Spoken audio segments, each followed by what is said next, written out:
जिला प्रशासन कोरोना के कम होते आंकड़ों को लेकर राहत की सांस ले रहा था, लेकिन एक पैथोलॉजी लैब की करतूत ने कोरोना पॉजिटिव केस के ग्राफ को हजारों की तादाद में बढ़ा दिया, जिसके बाद तो मानो कि प्रशासन के पैरों तले जमीन ही खिसक गई। कैसे इस घोर लापरवाही को अंजाम दिया गया और क्या रही अचानक से हजारों की तादाद में बढ़े आंकड़ों की वजह, इस रिपोर्ट में देखिए। कोरोना को बढ़ाने वाली लैब, प्रशासन को हिलाने वाली रिपोर्ट, 24 घंटे में 10,000 पॉजिटिव केस, लैब के फर्जीवाड़े से मची खलबली। एबीपी गंगाबंद लैब की करतूत का खुलासा, आरटीपीसीआर की रिपोर्ट से बड़ा गड़बड़झाला। ये वो लैब है जिसने न जाने कितने ही लोगों की कोरोना जांच की होगी और उसके बाद उनके पॉजिटिव या निगेटिव होने की रिपोर्ट दी होगी, लेकिन इस लैब के खिलवाड़ ने, कोरोना की रिपोर्ट को लेकर इस लैब की लापरवाही ने प्रशासन की सांसें फुला दी, पैरों तले जमीन खिसका दी। अगर आप गोरखपुर में रहते हैं और आपने भी इस लैब से अपनी कोरोना रिपोर्ट टेस्ट कराई होगी, तो बहुत मुमकिन है कि आपको आपकी आरटीपीसीआर रिपोर्ट तो मिल गई हो, लेकिन शायद वक्त पर वो डिटेल प्रशासन के पास नहीं पहुंची हो। लेकिन उसका साइड इफेक्ट किस रूप में सामने आया, वो हम आपको बताएंगे। उससे पहले जरा सोच कर देखिए, क्या हो अगर एकाएक कोरोना के आंकड़े सोच से ज्यादा तेजी से बढ़ने लगे हो? क्या हो अगर कोरोना पॉजिटिव केस की तादाद में हो रही गिरावट अचानक से ऊपर उठ जाए? क्या हो अगर 24 घंटे में 10,000 के करीब कोरोना के पॉजिटिव केस देखने को मिल जाएं? सवाल स्वास्थ्य महकमे पर उठने लगेंगे और चिंता की लकीरें शासन प्रशासन के माथे पर खिंच जाएंगी। तो आपको बता दें कि ऐसा ही हुआ है गोरखपुर में। जी हां, जहां एक और यूपी में कोरोना का आंकड़ा तेजी से कम होता जा रहा है, शासन प्रशासन से लेकर स्वास्थ्य विभाग थोड़ी राहत की सांस ले रहा था, वहीं अचानक कोरोना के जिले में तेजी से बढ़े आंकड़ों ने स्वास्थ्य विभाग और प्रशासन की पेशानी पर बल ला दिया। कोरोना की जांच करके रिपोर्ट देने वाली इस पैथवर्ड नाम की डायग्नोस्टिक लैब ने ऐसा कारनामा किया कि शासन प्रशासन के माथे पर चिंता की लकीरें खिंच गईं। अब सोच कर देखिए इस लैब की कारगुजारी के बारे में। एक जिले में एक दिन में अगर 10,000 के आसपास कोरोना के केस सामने आ जाएं, तो प्रदेश में कोरोना का ग्राफ कहां पहुंच जाएगा, ये सोचकर ही रूह कांप जाती है। अब आपको बताते हैं कि आखिर ऐसा हुआ कैसे। कोरोना की जांच करने के लिए प्रशासन ने पैथवर्ड डायग्नोस्टिक सेंटर को टेस्टिंग की परमिशन दी। लैब ने शासन के पोर्टल पर रिपोर्ट को अपलोड करने में खूब घपलेबाजी की। कोरोना की पॉजिटिव रिपोर्ट को भी सरकारी पोर्टल पर अपलोड नहीं किया गया। 2 दिन पहले सरकारी पोर्टल पर कम हो रहे केस अचानक से हजारों में पहुंच गए। शासन ने संज्ञान लिया तो पता चला कि 10,000 के आसपास पॉजिटिव रिपोर्ट को अपलोड कर दिया गया। पैथवर्ड डायग्नोस्टिक लैब ने 2 महीने पुरानी रिपोर्ट को एक साथ पोर्टल पर अपलोड कर दिया। उन्होंने हमारे पोर्टल पर काफ़ी मात्रा में एक ही दिन में लोड कर दिया। तो जहां हमारी पॉजिटिविटी कम हो रही थी, हम 200 के नीचे आ रहे थे, एकाएक हमको ज़्यादा प्रलक्षित होने लगा। तो उनको बुलाए, हमने कैसा हुआ, तो उन्होंने हमको दिया स्पष्टीकरण की। तो पता चला कि 2 महीने पहले के जो जांच हुई है उनका डाल दिया। सोचिए, 200 के पास पहुंचा कोरोना का आंकड़ा अचानक से हजारों में तब्दील हो गया। इस बड़ी लापरवाही के बाद हरकत में आए प्रशासन ने बिना देर किए पैथोलॉजी लैब के लाइसेंस को निलंबित कर जांच बैठा दी। साथ ही जांच रिपोर्ट आने के बाद स्थायी रूप से इसका लाइसेंस रद्द करने की बात कही जा रही है। घोर लापरवाही थी इस वजह से हमने उनका लाइसेंस सस्पेंड कर दिया है और हमने जांच कमेटी बना रखी है। जांच कमेटी ने रिपोर्ट अगर सत्य देती है तो उनका परमानेंटली उनका लाइसेंस खत्म। महामारी के इस दौर में जहां इंसान रो रहे हैं, स्वास्थ्य व्यवस्था हिली हुई है, एक एक जान बचाने के लिए धरती आसमान को एक किया जा रहा है, उस दौर में गोरखपुर की पैथवर्ड लैब की ये करतूत बेहद चौंकाने वाली है और सोचने पर मजबूर करने वाली है कि एक जिले की एक लैब का ये हाल है। कहीं ऐसा तो नहीं कि इस तरह से कुछ और जिलों में भी RT-PCR की रिपोर्ट के साथ गड़बड़ी को अंजाम दिया जा रहा हो और प्रशासन को भनक भी नहीं लग रही हो। गोरखपुर से नीरज श्रीवास्तव के साथ bureau report ABP Ganga. Corona की दूसरी लहर जब पूरे प्रदेश में कहर बरपा रही थी, उस वक्त राजधानी लखनऊ में भी हालात कुछ बेहतर नहीं थे। कोरोना की टेढ़ी नजर राजधानी के अमराई गांव पर भी थी। यहाँ एक डॉक्टर जो लोगों की मदद कर रहा था, वो ना तो खुद को और ना ही अपने परिवार के 4 सदस्यों को बचा पाया। इतना ही नहीं, इस गांव में एक महीने में करीब 50 लोगों की जान चली।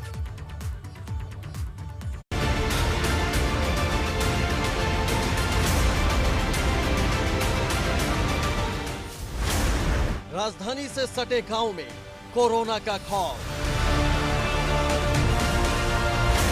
अमराई गांव में संक्रमण का कहर। एक ही परिवार के 4 लोग काल के गाल में समाये। फ्रंटलाइन वर्कर के परिवार को मौत ने निगला। मददगार को ही नहीं मिल पाई मदद। अब तक 50 लोगों की जा चुकी है जान। यह राजधानी लखनऊ के चिन्हट ब्लॉक का अमराई गांव है। यहां पसरा सन्नाटा कोरोना के खौफ की गवाही दे रहा है। कोरोना वायरस की दूसरी लहर ने देश और प्रदेश में खूब कोहराम मचाया। सैकड़ों लोगों की इस जानलेवा वायरस ने जान ले ली। कई परिवारों पर दुखों का पहाड़ टूट पड़ा।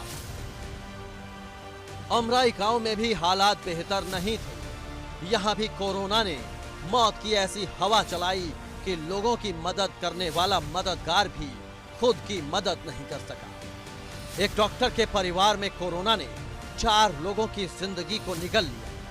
ये घर, क्लिनिक और मेडिकल स्टोर उस डॉक्टर हरिराम यादव का है जो कोरोना काल में लोगों तक जरूरी सेवाएं पहुंचा रहे थे। हरिराम यादव एक डॉक्टर होने के नाते अपने फर्ज को निभा रहे थे। वो क्लिनिक पर आने वाले मरीजों की देखभाल कर रहे थे, लेकिन इसी बीच एक दिन हरिराम की सांसें फूलने लग गईं, जिसके बाद उन्हें तुरंत ही कुछ दूर मौजूद एक निजी अस्पताल में भर्ती कराया गया। अस्पताल ने हरिराम की कोविड जांच की, लेकिन इससे पहले की रिपोर्ट आती डॉक्टर हरिराम की जान चली गई। अभी तो सिर्फ डॉक्टर की मौत का सदमा इस परिवार पर लगा था, लेकिन आने वाले खतरे से पूरा परिवार अनजान था। हरिराम यादव की मौत के बाद उनकी भाभी की मौत हुई और इस घटना के 2 दिन बाद अचानक ही हरिराम यादव की पत्नी सिजमा यादव और उनकी बहू संध्या यादव की तबीयत बिगड़ी और दोनों की भी मौत हो गई। इस तरह से एक परिवार में एक हफ्ते में 4 लोगों की जान कोरोना ने ले ली। एक्चुअली सांस लेने में दिक्कत हुई, इनको हॉस्पिटल में भर्ती कराया गया। वहाँ एक सिलेंडर था, वो ख़त्म जब हो गया, उसके बाद जब यहाँ लाया गया तो दूसरा सिलेंडर लेने गए हम लोग, तब तक मतलब वो सुबह ही एक्सपायर हो गए। परिवार में उनकी वाइफ और उनकी भाभी और उनकी बहू। तो सबके ये सबकी जांच हुई थी कोरोना की? जी नहीं हो पाई। लक्षण थे? जी वही खांसी जुकाम सांस हफनी आना। अच्छा, लेकिन जांच नहीं हुई? जी। गांव कोई टीम नहीं आई थी स्वास्थ्य की जिसकी जो जांच करती पता चलता? नहीं, उस समय कोई नहीं आया। ग्रामीणों की माने तो अमराई गांव में कोरोना से 50 लोगों की जान चली गई। जिसकी वजह से यहाँ कोरोना के खौफ ने लोगों की नींदें उड़ा दी हैं। ग्रामीणों का कहना है कि जब कोरोना पीक पर था तो ऐसा लग रहा था कि कोरोना के संक्रमण ने मौत के रूप में गांव में अपने पैर पसार दिए हों। हालांकि इस हालात का जिम्मेदार ग्रामीण स्वास्थ्य विभाग और सिस्टम को ठहरा रहे हैं। लोगों का आरोप है कि लोगों को सर्दी जुकाम और बुखार होने पर कोरोना के संक्रमण का पता ही नहीं चल पा रहा था, क्योंकि गांव में ना तो टेस्ट हो रहा था और ना ही सैनिटाइजेशन जैसी कोई व्यवस्था थी। हालांकि जब मौत ने अपना तांडव यहां मचा दिया तो अब हालात कुछ सामान्य हो रहे हैं। कोरोना को मान चलिए कि करीब 50-50 लोग खत्म हुए हैं, लेकिन अब यह है कोरोना के टाइम तो यहाँ कोई ना डॉक्टर था, ना कोई टीम आती थी, ना कोई सेवा थी, ना दवाई। जांच किसी की नहीं हुई, सबके टीम नहीं, इसके पहले कुछ नहीं आया, कोई टीम नहीं आई, कुछ नहीं आया। तो गांव का माहौल खैर ठीक हुआ है जब से 1 हफ्ते से, लेकिन इसके पहले माहौल बहुत खराब था, बहुत खराब था जी, गंभीर थी जी। अब तो बहुत सही है। अचानक जो है 4-5 दिन बीमार रहे, उसके बाद जब लेके गए अस्पताल तो ऑक्सीजन कम बता हुई है, तो अब ऑक्सीजन नहीं, लेकिन हम क्या करें, यहाँ पर कोई प्रॉब्लम नहीं ले जाओ, तो अब लोहिया गए हुआ नहीं कुछ, तो हम कहना कहाँ ले गए, कहना हम क्या करें, चाहे जहाँ जाओ, हमसे नहीं मतलब ले जाओ। भर्ती नहीं किया, ऑक्सीजन भी कहीं नहीं मिल पाई। नहीं, यहाँ महमूदाबाद पता लगा देहातों में 12 बन के होंगे लोगों ने, तो हर जगह ले गए जब तक है मतलब हम कसर नहीं रखी, मिला नहीं मिला कि जांच का घर में बाद में जांच करवाए, जब मतलब खत्म हो गई तो कोई कुछ नहीं निकला। ऐसे आरोप जब लगते हैं तो स्वास्थ्य महकमे पर सवाल उठते हैं, लेकिन तस्वीरें लापरवाहियों की और भी हैं। देखिए, ये अमराई गांव में बना उप स्वास्थ्य केंद्र है, जहां स्वास्थ्य विभाग की बेशर्मी के ताले लटके हैं और लोग इलाज के लिए ऊपर वाले से आस लगाए बैठे हैं। हालांकि जब भी जिम्मेदारों से बात की जाती है तो उनकी नजर में व्यवस्था ऑल इज वेल होती है और हालात पहले से बेहतर होने का खोखला दावा होता है। अमराई गांव का एरिया जो है, हमारे चिन्हट के अंतर्गत कोविड कार्य के लिए नहीं आता। वो इंदिरा नगर के द्वारा बाल महिला चिकित्सालय अर्बन CSC इंदिरा नगर द्वारा देखा जाता है। और फिर भी अभी मैंने 2 दिन पहले वहाँ पर अपनी टीम, जब हमने सुना कि इस प्रकार से जांच वहाँ नहीं हुई है, टीम भेजकर 100 जांचें और 100 किट वहाँ पर हमने बंटवाया। कोरोना की दूसरी लहर का कहर हर किसी ने देखा, लेकिन इसके लिए जो सबसे ज्यादा जिम्मेदार माना जा रहा है वो है हमारा सिस्टम। और ये सिस्टम आखिर कब और कैसे सुधरेगा, ये सवाल बार बार और हर बार उठता है, लेकिन इसका जवाब ना जाने क्यों कोई नहीं दे पाता और इंसान की जान इस लापरवाह सिस्टम की भेंट चढ़ जाती है। Bureau report, ABP Ganga. एक और कई लोग कोरोना से जंग लड़ रहे हैं, तो दूसरी ओर इस बीमारी के बीच ब्लैक और व्हाइट फंगस नाम की बीमारी ने लोगों को और भी ज्यादा परेशान कर दिया है। साथ ही स्वास्थ्य विभाग की भी नींद उड़ गई है। कोरोना के इस दौर से बाहर निकलने के लिए जिंदगियां छटपटा रही हैं। लगातार कोरोना से जंग जारी है। कोरोना के मामलों में गिरावट दर्ज हुई तो लोगों के चेहरे खिल उठे, लेकिन इसी बीच एक और संक्रमण ने लोगों की खुशी को छीन लिया है और पैदा कर दिया खौफ। कोरोना काल में एक और वायरस की एंट्री, वायरस का ब्लैक एंड व्हाइट अटैक। जिंदगी के रंगीन पहलुओं पर ग्रहण बनकर आए कोरोना काल ने जहां कई लोगों की जिंदगियां छीन ली, तो वहीं अब एक और वायरस लोगों को बहुत बीमार कर रहा है और धीरे धीरे कई जान लील चुका है। वायरस का ये नया अटैक ब्लैक और व्हाइट के तौर पर सामने आया है, जिसने इंसान को बेबस और लाचार बना दिया है।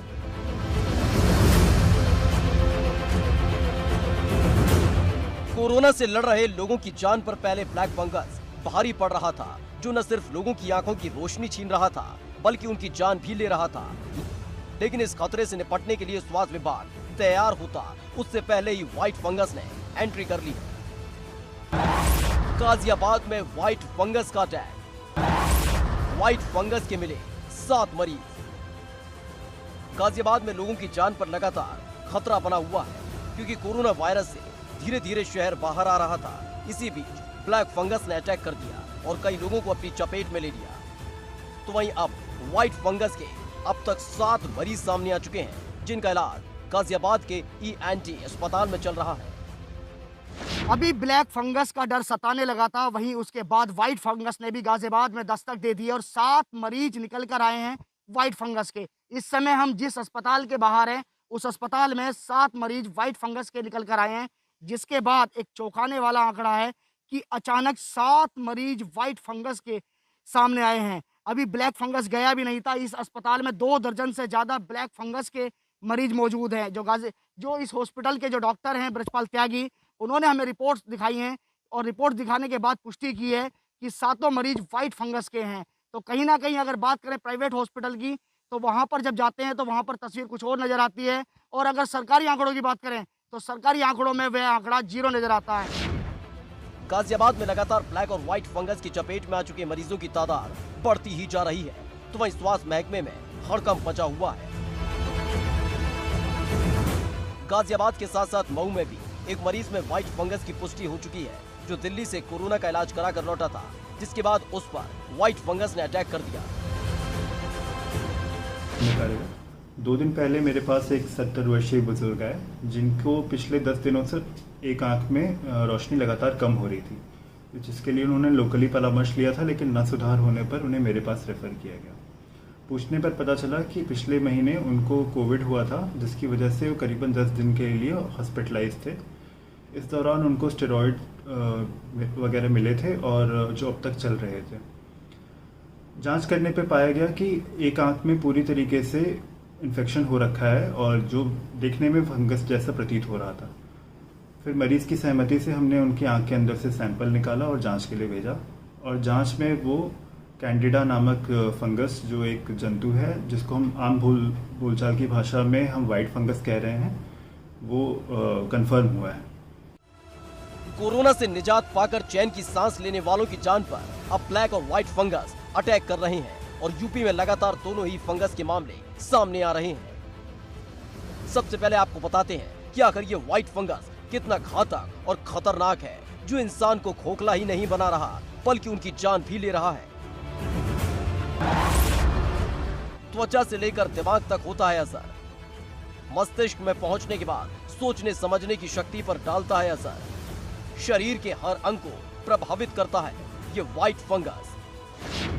स्टेरॉइड्स को देना चाहिए, ज़्यादा नहीं देना चाहिए।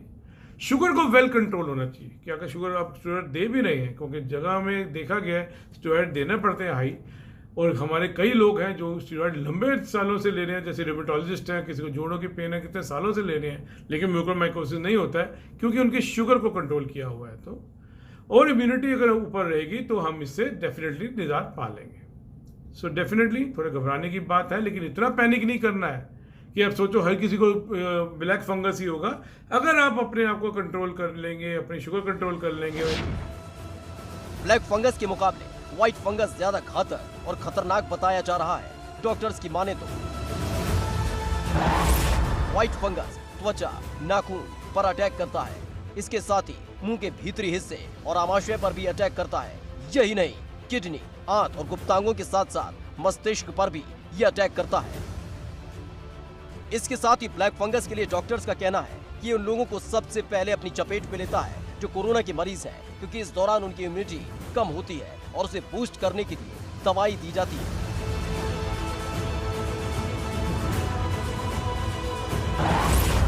कोरोना के दौरान जिसने ज्यादा स्टेरॉइड लिया हो, कोरोना मरीजों को सबसे पहले चपेट में लेता है ये ब्लैक फंगस। ऑक्सीजन सपोर्ट और आईसीयू वाले मरीजों पर भी अटैक करता है। इसके साथ ही कैंसर, किडनी और ट्रांसप्लांट दवाएं लेने वाले मरीज भी ब्लैक फंगस की चपेट में आ रहे हैं। है क्या? ये एक फंगस होता है जो कि यूबिक्विटस यानी कि सारी जगहों पे पाया जाता है, एनवायरनमेंट में होता है, और जैसे ही आपकी इम्यूनिटी कम होती है तो ये आपके अंदर बॉडी में आ जाता है। और जो कॉमनेस्ट साइट होती है इन्फेक्शन के लिए वो तो साइनोसाइटिस है, यानी कि स्कल के ऊपर कुछ खोखलापन होता है जिसको हम कहते हैं साइनसिस, जो एयर फिल्ड स्पेसिस होती है जिसके अंदर बैठ जाता है, या फिर फेफड़ों में भी आ सकता है। कई बार स्किन के अंदर भी फंगल इन्फेक्शन हो जाता है, म्यूकोरमाइकोसिस, अगर कोई वहाँ पे ब्रीच हो यानी कि कोई घाव हो। और बहुत रेयर डिसेमिनेटेड यानी कि पूरी बॉडी में भी म्यूकोरमाइकोसिस हो सकता है, जो कि एक तरह से जानलेवा होता है। वहीं डॉक्टर्स का मानना है कि व्हाइट फंगस के कई लक्षण होते हैं और अगर वो लक्षण आप में भी दिखाई दे रहे हों तो फौरन ही डॉक्टर से सलाह लेनी चाहिए, वरना जान पर भारी पड़ सकता है।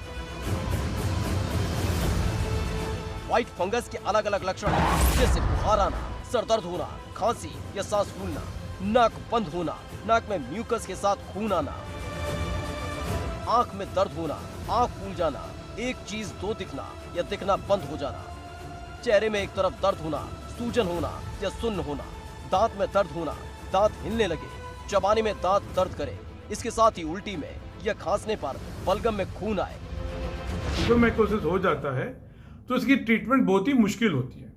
गिनती की 2 या 3 दवाइयां हैं जो काम करती है, एफिट्राजिन बी, पोसाकोनाजोल एंड आइसोप्रोकोनाजोल, जो कि काफ़ी महंगी दवाइयां हैं और इतनी आसानी से मिलती भी नहीं है।